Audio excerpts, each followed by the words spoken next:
যারা নতুন আছেন তারা দেখবেন সহজে থ্রি পিস কাটিং করে কিভাবে।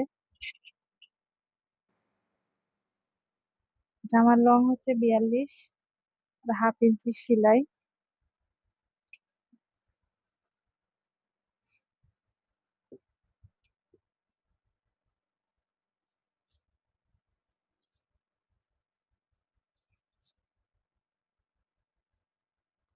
আর মাপ হচ্ছে 6.5, আর মাপ হচ্ছে 9.5।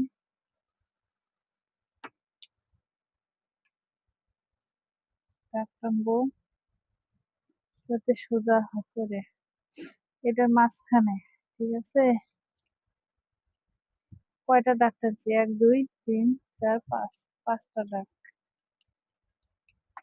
কাঁধ হচ্ছে 6.5 ইঞ্চি,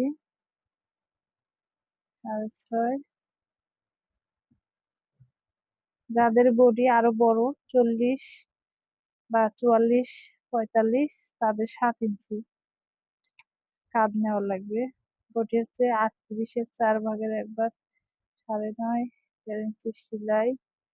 প্যাডের মাপ হচ্ছে 33, 33-এর 4/1 ভাগ, 8 ইঞ্চি 2 সুতা, 1 ইঞ্চি সেলাই।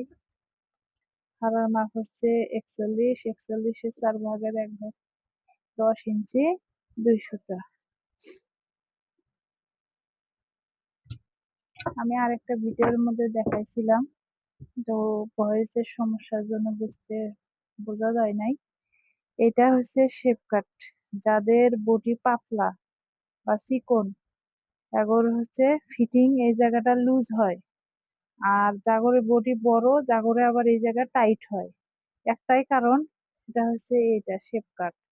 শেপ কাটের এই যে এরকম ভাবে এই শেপটা আছে, এই শেপটা যদি এভাবে বসায়, যদি শেপটা নিই, তাহলে এই কাপড়টা ভিতরের দিকে কাটিং আসে, ভিতরে শেপ আসে। আর যদি এপাশে নেই, মোটা মহিলাদের জন্য, যাদের বডি বড়, তাদের জন্য এই জায়গায় টান পড়বে না, কারণ এই জায়গাটা তখন ফিটিং শরীর হিসাবে এটা মাপ ঠিক আছে।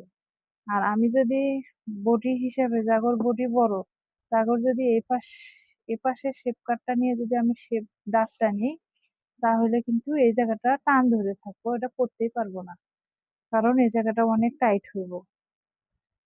অতএব জাগরে বডি বড় আছে, জাগরের শেপ কাট দিয়ে কাটিং করলে আপনারা এভাবে শেপ কাটটা বসাইবেন, এরকম করে দাগ টানবেন। এটাও